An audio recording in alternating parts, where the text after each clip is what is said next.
What's up guys, Shay Stevens here, PDGA number 77522, and today I'm here to talk about upshots. I know I've done an upshot video before, but I think you can do a little better, so I want to revisit it.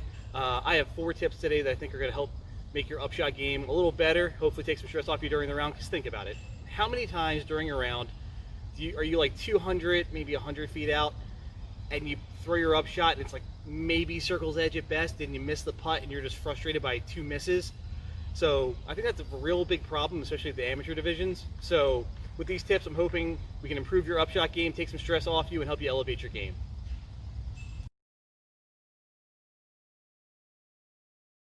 All right guys, so my first tip for upshots, stop trying to knock the basket out of the ground. I see that's the primary focus point for a lot of people in the upshot, is straight at the basket. If you're feeling that confident, all power to you, but I think you put too much pressure on yourself. It's a 2-foot wide target.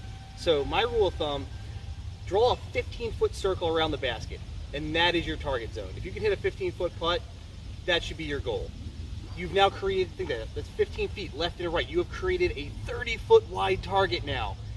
I think you can hit that. You should be a lot more confident in yourself.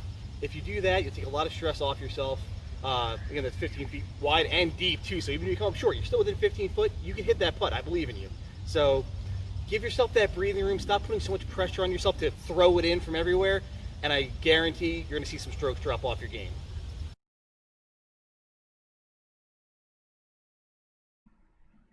What's up guys, Future Shay here.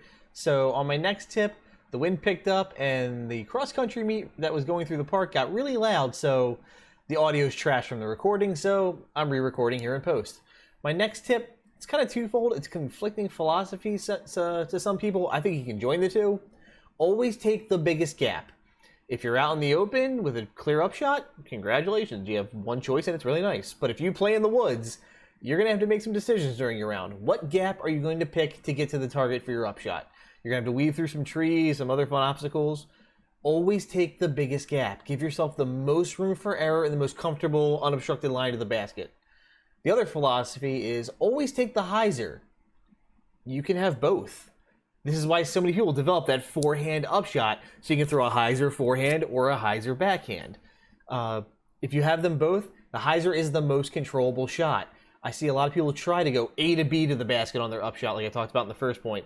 They try to go straight to the target. Straight shots are the hardest shot in disc golf. Give yourself a break. If you miss the target and your disc is coming in level at the chain height, you are going to go way past the basket if you miss. Versus a hyzer, where you can give it a safe run, where if you miss a couple feet, short or long, the disc is still going to hit within that little circle we talked about and still set you up for success.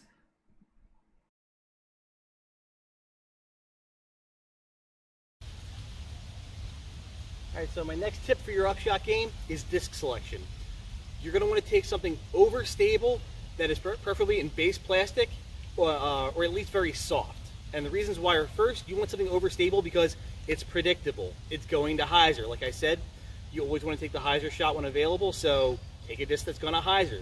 You don't have to worry about it flipping up and going offline. Next, overstable discs tend to have less glide, which means they aren't going to travel as far. Now you might be thinking, I want max distance. Why am I going to throw a disc that isn't meant to go far? This is a control shot. You're not worried about distance. So you want something that is going to basically go out and then try to get to the ground. The biggest benefit is really, it gives you margin for error.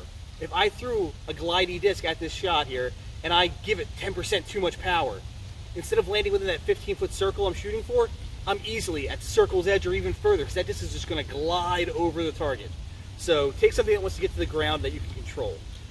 If you are worried about, I can't get a putter from here, you can do this with mid-ranges too, it's fine. I would stay away from drivers just because of the lateral movement, but you can do upshots with your mid-ranges too to get that extra distance if you feel like it's too far but you still want control. Lastly, why did I say base plastic or something at least, soft? Because you want this just to hit and sit. You don't want any kind of crazy ground play on these kind of upshots. You just want it to find the target and land in there. So you find that base plastic and softer plastics tend to hit, absorb the energy or transfer the energy into the ground and then sit there. So that's why you want to go with something in the base and soft plastics. My disc of choice for upshots right now is the Electron Entropy. If they make it in a softer blend, I will be super happy, but for now, I like what it does for me.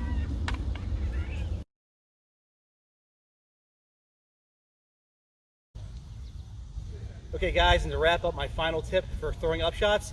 When throwing an upshot, you want to have your wrist above your elbow. This might sound counterintuitive. In all the driving videos you hear, you want to either have it level or actually have your elbow above your wrist. That's to make sure you keep a disc nose down when you're throwing for distance. We're throwing for control. So you're going to throw this disc nose up, it's going to play to the hyzer and give you more touch. Now, because you are throwing nose up, it's not going to go as far as it normally would, so you do need to add more power. So it is very important. Follow through when you actually throw your upshots. I see so many people throw their upshots and do this move and just leave that back leg back here like dead weight, and it adds a hitch to the end of the throw and usually takes you offline. So make sure you come through to add that power and use your whole body in the shot. So I'm going to throw 2 backhands and I'll probably throw a forehand. We'll see how my back does. And again, I'm aiming for that big 15-foot circle because I know I can hit those putts.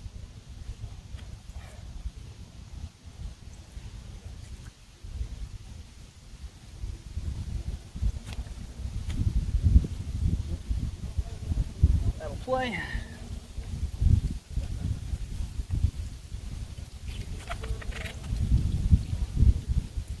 That's a putt. And 40.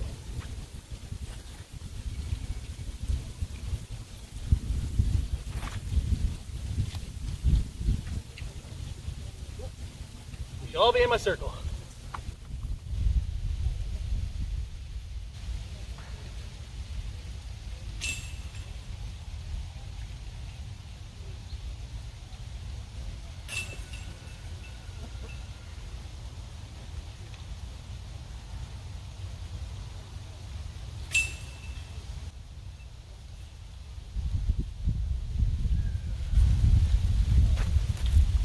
Alright guys, this wraps up that tutorial.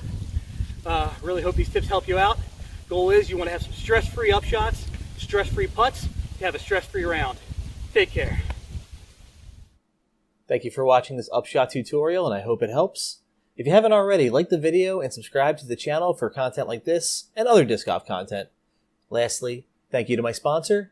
For all your disc golf needs, check out Bria Disc Golf.